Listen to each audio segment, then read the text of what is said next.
Hi, everybody. Beci Rohkohl, week 10, hard to believe we're already here, right? So this is my first video, and I want to tell you about my takeaway.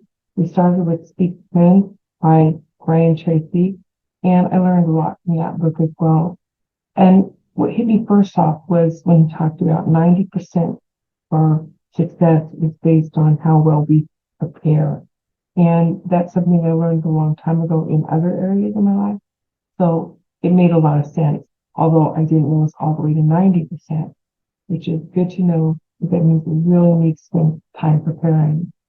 He talked about in the beginning about getting some feedback from people that we trusted.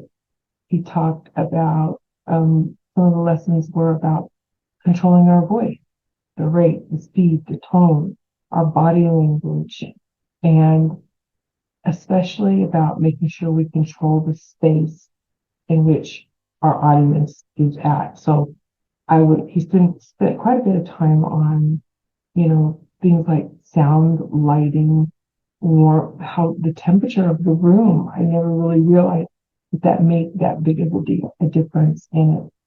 But also he talked about things like our body language, how we use our hands and making sure that it's going with the flow, and about talking to the audience instead of through the audience, so picking someone in each corner so that each quarter, so that we can look at them and speak to them directly, and then move to someone else and speak to them directly. I thought that was really great.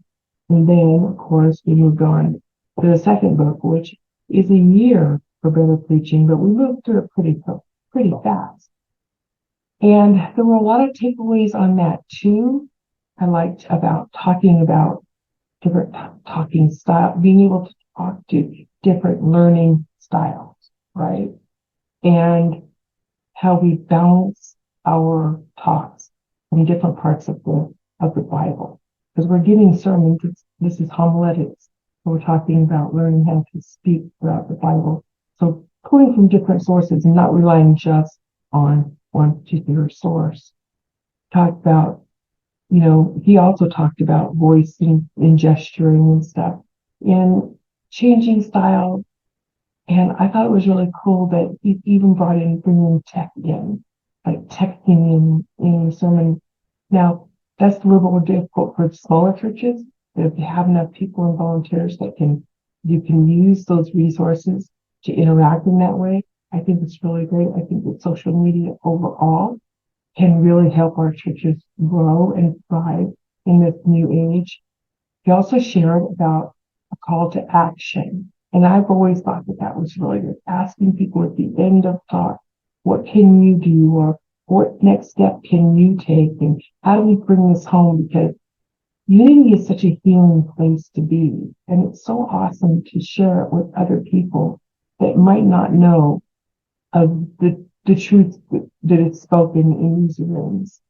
So, and he also brings up about reviewing ourselves, even looking at our own videos, which if you edit your own videos, you get to look at them a lot. So that's pretty interesting too. So,